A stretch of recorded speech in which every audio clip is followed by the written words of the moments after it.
Hi there. I want to invite you to a super special free live training that I am giving with my friends at QGive on Thursday, July 21st, all about creating a future-proof nonprofit social media strategy. You can register right now for free at www.bit.ly/QGive and Julia. Once again, www.bit.ly/QGive, QGIV, and Julia. You don't want to miss this free webinar. You can also go to the show notes of this episode and click the link to register. You're going to learn all about how to navigate upcoming digital changes, the 4 pillars of social media management, actionable ways to engage your community, and more. See you on July 21st. Hello, and welcome to Nonprofit Nation. I'm your host, Ligia Campbell, and I'm going to sit down with nonprofit industry experts, fundraisers, marketers, and everyone in between to get real and discuss what it takes to build that movement that you've been dreaming of. I created the Nonprofit Nation podcast to share practical wisdom and strategies to help you confidently find your voice, definitively grow your audience, and effectively build your movement. If you're a nonprofit newbie or an experienced professional who's looking to get more visibility, reach more people, and create even more impact, then you're in the right place. Let's get started.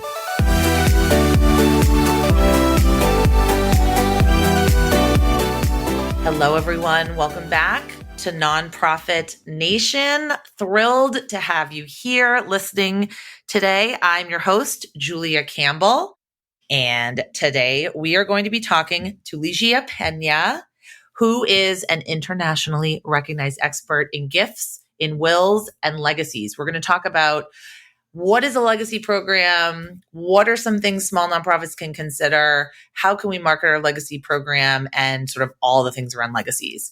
So Ligia is a president of Globetrotting Fundraiser, and that's where she is online, where she specializes in helping nonprofits develop strategic, data-driven gifts in wills and programs, or wills programs, which we're going to learn more about because clearly I need to learn about this and I need to learn the terms. But prior to consulting, she was the global legacy manager at Greenpeace International, where she oversaw the organization's global legacy strategy in 14 countries. And Ligia is also, in her free time, a Ph.D. candidate at the University of Kent, where she's researching national legacy marketing campaigns as a tool to change society's behavior towards gifts in wills. I absolutely love that. And I want to talk more about that. So welcome to the podcast, Ligia. Thank you so much for having me. Yeah, I'm really excited. We were just talking about how Icon was a lot and we were not back in like full conference mode. And hopefully, we'll be back in the next few months. I don't know. Do you think that we'll ever mentally get back to that same place we were at in 2019? Of attending conferences, I hope so. I mean, I'm definitely heading to my next conference in a few weeks in Paris. So yeah, I'm all for it. I'm on board. Bring it on. Let's go. Yes, Paris. All right. Well, how did you get into this work? And, where's your current focus? In general, in fundraising, I've always been fundraising since I was a small kid. But then after I finished school, my second BA, I was looking for work. And to make a super long story short, I got a job as a director of communications and fundraising at the YMCA here in Montreal. And I didn't look back. I haven't looked back. That was over 20 years ago. And as the years progressed, I've always been very big on professional development. And I just sucked every piece of information I could possibly absorb. I'm a sponge when it comes to things. And then while I was at the Y, we ended up hiring a DOD, and then I moved off and left. And she came from the planned giving world. DOD means Director of Development. Yes, sorry. We love our acronyms. I know that. Yes. So she came from a children's hospital where she specialized in planned giving. And that's where I got my first taste of plan giving, loved it, and decided to start learning more about it. Fast forward 20 years later, and here I am specializing in legacies, and I love it. I know. I'm so excited. This is the very first time we've talked about legacies on the podcast. So, for people that don't know what that might mean, what does it really mean? Give us a little bit overview, and why are they so important? So, legacies is more of a European terminology because in Europe, what they consider legacies are depending on the country, but in general, it's all bequests, gifts, and wills. When you look at Spain and France, that also includes life insurance gifts. It basically replaces the term plan giving that we use here in North America. I love the term legacy. I think it's very expressive, but keep going. Absolutely. I agree with you, but I'm even shifting my mindset about that, and I'll explain why. So, in Australia and New Zealand, they use bequests. But here's the thing, being research focused, I love to look at what research says and then apply it to us as practitioners. And Dr. Russell James did a study in the US that demonstrated that donors do not understand what in the world plan giving means. And what resonated for donors was an actual term that means what it is you're trying to do, which is gifts and wills. So in his study, he strongly recommended that we scrap plan giving as a term and we use gifts and wills. Now, of course, we know that gifts and wills is not all of the different donation vehicles that fall under the heading of plan giving, right? So it's a bit limiting, but I think if we were to use legacies, which in his study also demonstrated that was still quite misunderstood, but it was understood a lot more than plan giving, that basically if we were to use legacies to encompass all of the different donation vehicles, financial vehicles that are used within plan giving, we would be more donor centric in that approach than saying plan giving. Like, what the heck does plan giving mean? Like, you're planning your gifts for Christmas? Like, what? Yeah, and people like regular people that are not in the sector don't understand these terms that we use. People in the sector don't understand what it means. I mean, honestly, I've had people in the sector go, "What do you mean by plan giving?" I'm like, oi, oi, oi. And it's not a jab on them. I think it's a jab in the sector of the terminology that we use. We should all take ownership of that and say, let's drop plan giving once and for all and use a donor centric vocabulary that more people will understand and that it makes everybody want to rally around it. So, with everything going on in the world right now, is this the time to focus on legacies? I challenge anyone that says it is not. I'll tell you why. Yes, things are not going well right now. Economy is in the dumpster and it's not great.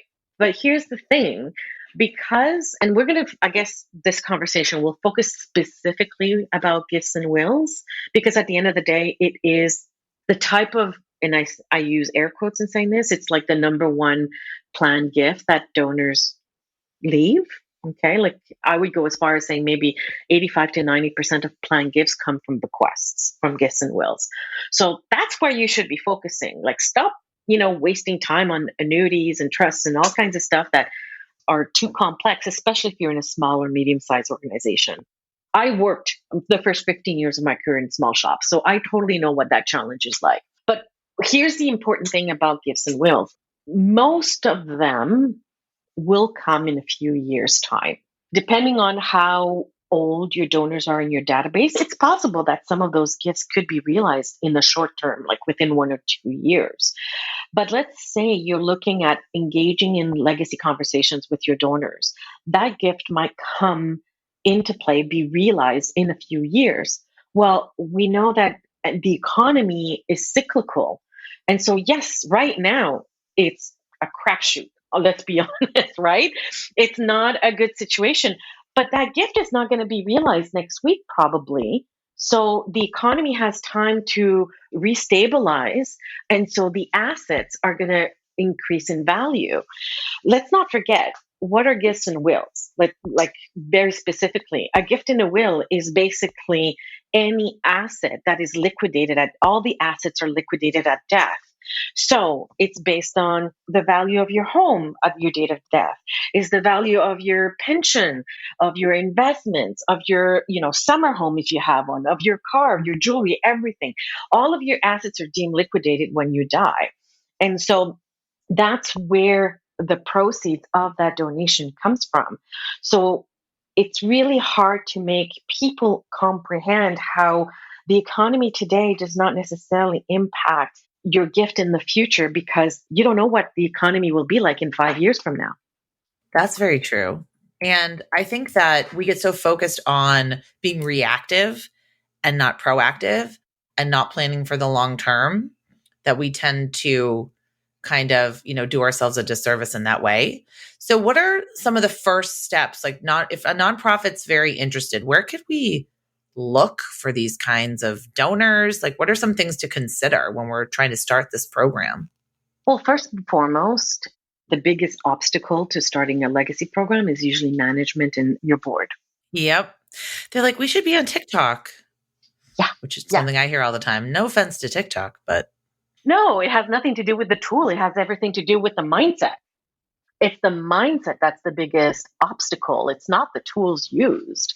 And so, first and foremost is getting everybody on board from day one. Otherwise, you're going to be a salmon swimming against the current, and you will burn yourself and burn bridges with everybody and never manage to actually put. The next thing is to identify, like, this is where, digging into your numbers, into your data and your insights is so important. So I know that one of the biggest challenges of small and medium-sized organizations, and large ones too, I have to say, is having good, clean data on your donors. And I'm not talking just about donation, donation history and all of that. That's pretty straightforward. Most organizations have that relatively well done. But I'm talking about information about the donors. So are they married? Do they have a spouse? Do they have a former spouse? Do they have children? What is their level of education? Do you have their year of birth? You don't have to have their full date of birth. Even if you just have the year they were born, all of that demographic information that paints a better picture of what your donors are, that will help you identify which ones are your best prospects. Because what we do know is that the propensity to leave a gift in a will is not based on how much money they have today, like how much cash flow and disposable income they have today. It's based on what their assets are, but more importantly, from a personal perspective, it's how deeply they care about your mission, how committed they are to helping your organization realize its mission. So what you want to be looking at is behavior identifiers that makes a donor stand out. So what I'm talking about is above and beyond the normal quantitative indicators: age, so over the age of 55, let's say, and year of birth. Those are the quantitative indicators that you want to be looking at, right? But then the qualitative ones are donors who give on a regular basis consistently, i.e., your monthly donors. There's nothing more irrational than parting away with your money on a monthly basis to a charity. And yet, that's where you find the nuggets, the golden nuggets in your database. yes, Stephen Shattuck calls them the hidden gems. Exactly. Absolutely. Absolutely. He's got it right. Like, those are your donors who are incredibly committed. So you want to start with those donors. If you don't currently have a monthly giving program, consider starting one. It's not that difficult. You just need to add that as a donation option. Mm-hmm. It's the only way I give. It is really the only way. Yeah, yeah. Making an automatic opt-in as do you know what I mean? Like, it's an opt-in when they make their first gift, right? So that helps you build that potential pipeline of prospects. So once you've got those things sorted out, then it really comes down to talking about the future, like the vision of the organization for the future. What do you want to do in 5 years' time? What do you want to be doing in 10 years' time? And what will that impact look like? Like, you have to sell basically that image of a better world because you're able to realize your mission. I love that. Absolutely. And what I think is so interesting, especially with gifts and wills and legacy donors, is that we as fundraisers are trained to use emotions, and Penelope Burke calls it the sad Timmy story or the poor Timmy story. And that's what I teach a lot because I focus on digital fundraising. I focus usually on monthly giving, small dollar donors, crowdfunding. But you write, and this is an incredible shift, there's a point in the legacy journey where we have to appeal to the donor's rational brain. So, how do we start to make this shift? How do we do that? Yeah, so that was based on a lot of my readings and about behavioral science and applying behavioral science in legacy marketing. And we know that tapping into the emotion, so system one, it's that quick, emotive, impulsive kind of part of the brain that makes you do everything that you do on a daily basis, just about, right? But then system two is the more complex and strategic, thoughtful part of the brain that you tap into when you have to make more serious decisions, more labored decisions. And we resist that. That's the minority of the time, right? Because at the end of the day, we're human, we're lazy, right? And this is not a jab, it's just a fact, right? So throughout the journey of engaging with donors and informing them and getting them to learn more about gifts and wills, etc., you want to tap on the emotional brain because that's where they will say yes, and I want to learn more, yes, and I want to find out more about this. You moving them forward when they are at the point where they're like, okay, this is good for me, I want to include a gift in my will. So now I have to take an action. I need to go see a solicitor to go and write my will. I need to talk to my family. I need to plan out what my estate planning is. That is a more, intense decision, a more serious decision. That's where you need to tap into that rational brain. So this is where, in order for them to move forward at that stage, you need to provide them with information that will help them do that action to go see their legal advisor, right? So you want to provide them with a sample bequest language.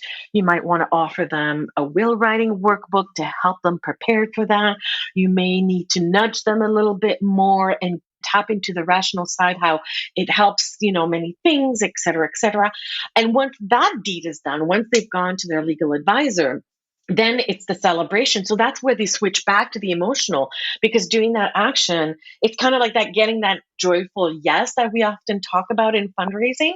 Then that's when the celebration happens and you flip back to the emotional. But the problem is this: the way planned giving has been marketed for as long as I can remember is always the rational from day one, because organizations continue to promote planned giving through the lens of these are the financial, legal, and advantages that you'll get by leaving a gift and a will. But it doesn't work because that's not where the decision happens. It's sort of like, yeah, saying this is tax deductible. Like, that's not why I'm giving. No, although there's some research that demonstrate that there are more people making donations because it's tax deductible than we tend to think. But it's not the reason that they will admit is the reason, right? True. It might just be the nudge that puts them over the edge. Precisely. Exactly. So, but when it comes to gifts and wills, it's never about the tax benefit. And that we know. It's because, again, because their emotional self is, like their emotion is resonates with what you're trying to do. And so that's where it sits. So you need to know, you need to understand that if you, honestly, it's probably going to take off a few people, but I think the problem of why planned giving and legacies are still promoted through that lens of, oh, it's a tax effective, legally, da, da, da, and all that kind of stuff, is because organizations, especially small and medium-sized organizations, continue to look at the examples of like the big institutions that are out there. And they go, well, if they promote it that way and they're a big institution and they're obviously raising a lot of money, then it must work. Well, I mean, just as much as I do, It's not because they're big that they're necessarily doing it well. So, we have to stop copying those big institutions and just take the time to learn all of these things, which at the end of the day, it's a lot of common sense. And then just carve your own path as your own organization. Be inspired by others, but then carve your own path and challenge yourself to do things a bit differently, because your donors are not the same donors as those big institutions that you try to emulate. So you wrote a 4-post series that I really liked that explored the differences between generations and how legacies should be marketed to them. And I thought it was really interesting because I feel like when nonprofits think about legacies, they think just about boomers. So how can legacies be marketed to these different generations? I loved writing that, and it was a first attempt, and obviously I got so excited by doing the research for that I'm actually even thinking of like doing a much more in-depth study on It all should of be a them. book. I think it could be a book. Right? Yeah, but then things are moving so quickly that it would be outdated so quickly. So it would have to be something online, I think. I don't know. We'll brainstorm after. Okay. Yes. Definitely a presentation topic for sure. Absolutely. It actually started out as me trying to write a keynote that addresses this. That's where the idea came from. And then I thought, well, why don't I just do first round research, do a blog series, see how people respond, take that feedback, and then build on it. Anyway, but to answer your question, it came from a place of me being frustrated because and a lot of my ideas come from my frustrations. Oh, Okay, like that's pretty much where most of my ideas come from as well. it's my therapy basically, where been in the sector for over 20 years. For over 20 years, we've been hearing about the wealth transfer and the baby boomer. Well, we're in the midst of it right now. It's happening, and it's going to continue happening up until they say about 2040. So we still have quite a bit of time. Do you have time to waste? Heck no. But if you didn't start last week, well, then start today. That's all I'm saying. But don't wait till next week. If it means just sprinkling a little bit of legacy dust all over everything you do, then you're good. That's a good start. Okay. But then I thought, well, I'm a Gen Xer and I'm the next generation of legacy donors. I've made a gift of life insurance, which is all paid up, and they're just waiting for me to die. No, seriously, well, they're going to have to wait a few more years. And I've included organizations in my will. So I've done my bequest. My bequests are confirmed already, but I'm just getting started. I mean, I just turned 50 a month ago. I'm at that prime age where organizations should have legacy conversations with me, and yet no one is. Actually, no, one has. One has. Only one of the many organizations I give to have reached out about a legacy gift. So I'm sitting here going, what in the world are organizations doing? Why aren't they tapping into the next generation? Are they going to wait until we turn 75 to start talking about legacies? Like, that's what's wrong with It's this. because the Western culture, where we don't talk about death, or we're scared to talk about death and money. You're not wrong, but I don't think it's that. It goes beyond that. It's way beyond that. It goes to what I was saying before. It's management that is not dedicating, that keeps running organization with the leaky bucket mentality. That's what it is. I believe wholeheartedly that that's what it is. I could be completely wrong, and this is not based on any actual scientific research, but this is based on all these years of working in these organizations and always being pressured to focus on getting money in this year and never looking beyond the next fiscal year. And that makes me absolutely crazy. And so that's where it came from, of going, so we're focusing on annual income, which is, of course, it's important. Naturally, it's important, but it can't be done at the detriment of securing your future. Most people have pension plans of some sort. in one way or another. Whether they're good or not is not the issue. But just about everybody in general has some sort of retirement plan. Well, your legacy program is your retirement plan. So why aren't you investing in it? If it's good enough for you on a personal level, why is it not good enough for your organization? Unless, of course, you come and you say, well, we don't expect to be around after 10 years. So why would we? Well, then great. But I've yet to have found an organization that has said that so far. So honestly, I think it comes down to that, is that senior management either don't know about legacies, which I know that's a fact. I've spoken to EDs and CEOs that were just dumbfounded when I mentioned legacies, or they don't give their fundraisers the space and the budget and the time to start developing that. So what I've seen is that during the beginning of the pandemic, a lot of organizations that managed to kind of weather the storm of the first year of the pandemic is because they had legacy income coming in, because they saw a lot of their, mailing programs and so on, and their major gift program just dip because people were just, not spending, right, and not wanting to give. And so it's a great backup plan, which it shouldn't be considered a backup plan, but you know what I mean.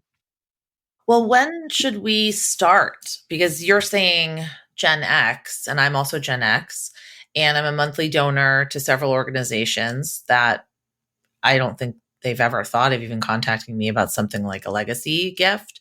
So that's really interesting. Should we start talking about it even with like Gen Z? And what is the generation even after Gen Z? Like, when is the appropriate time, or when do you think we should start talking about it? I think millennials, Gen Z, it's just a little bit too soon. So I wouldn't advise organizations to start putting money on it. Although it doesn't hurt to put it in your welcome kit. Yeah, it doesn't hurt to just talk about it, right? Exactly. And like that legacy dust, sprinkling of legacy. That's my friend Jen Love of Good Works in Ontario, that says that. And I'm not saying here, if you want to start writing all kinds of brochures and all that kind of stuff, that's useless. If you don't have the budgets, don't. Use what you currently use to communicate with your donors to start putting in little messaging. Whether it's a PS in your annual appeal, whether it's a little box underneath your online donation page that says, please send me more information about your Gifts and Wills program. Whether it's adding a tab in your donate pages that talks about Gifts and Wills. Whatever it is, you don't need to start creating a bunch of brochures. What you need is to just think about, what is it that you want to offer your donors. Start with bequest, just that, if that's all you do, and then allow donors to start self-identifying. If you have a monthly giving program and you have Gen Xers in there, okay, one appeal out of the year, whenever is a good time for you, when you're not sending out your regular special appeals or whatever, do an appeal saying, Gifts and wills are really important at organization ABC. We're able to do this and that. And, in the future, this is what's going to happen. Would this be something of interest to you? And could we contact you? Or you can send them a survey. If you go on my website, there's a resources page, and there's a sample survey that people can download and then adapt for their organization. Send a survey so that you can get your donors to self-identify where they are in their thought process of whether, they would like to find out more, or they've already left a gift in their will. You don't know. You might have donors in your database today that have included you in their will, and you're none the wiser. Why? Because you never asked them. That's such a fantastic point. Just asking, just putting it out there in the universe and asking people and making them aware that this is an option. I think that's so important. So for my last question, we've touched on it, we've talked about it. What is maybe your top tip, your top 2 tips to convince management to invest in a legacy program, or to help you at least start one? Invest in a legacy program sounds daunting, but at least start. Yeah, I would say first and foremost, start a conversation of the future of the organization in 15 years from now. Get them to talk about what their vision is for 15 years from now, and then once that's figured out, move the conversation towards, and how are we going to finance that dream? And then engage in that conversation of, well, you see, if we were to start talking about legacies now, and we include that across all of our fundraising program, because it's not something that you do on the side. It's something that should be integrated into your annual giving program, your mid-level program, your major gifts program, across the board. Okay, should be integrated into everything, where you're constantly asking for both gifts. And so when you integrate it that way, then it doesn't become yet another thing we need to do. It's just an integral part of your annual giving program. And so there you go. And then through that, then they'll see that it's not yet, a big burden to develop. Yeah, no, that's a hugely important point, that it should be baked into everything that you're doing. And that way it doesn't seem like, oh, it's just another thing on my plate, but it should be baked into. It should be part of strategic planning, part of your annual gift program, like you said. Can I just throw in one last thing? Start having that conversation one-on-one with your director of finance, because usually that's the easier sell. Get that one champion, and then have that conversation with the rest of the management team. So where can people are going to be very excited about this conversation, and where can they find you and learn more about you, Ligia? They can find me at www.globetrottingfundraiser.com. That's my website. And there's a resource page where they can download a bunch of stuff. They can access all the books that I have that I've been reading, I have read or have to read. There's also a few examples of good legacy pages that I've hyperlinked in there, and some suggestions of the blogs to read and things like that. So yeah, that's where they can find me. Awesome. Where are you off to next? I'm headed to Paris for the French Fundraising Association seminar. It's a 3-day conference, and then piggybacking a little vacation in Nice. And then in the end of August, beginning of September, I'm going to Wellington for New Zealand for the FINS conference, the New Zealand conference. I haven't been to Wellington. I've been to Auckland. And so I'm looking at piggybacking a few extra things in the area, in that region when I'm there. I encourage everyone to follow you, Globetrotting Fundraiser. You certainly are a Globetrotting fundraiser. Thanks so much, Ligia. This was really fun. It's my pleasure. Thank you so much for having me.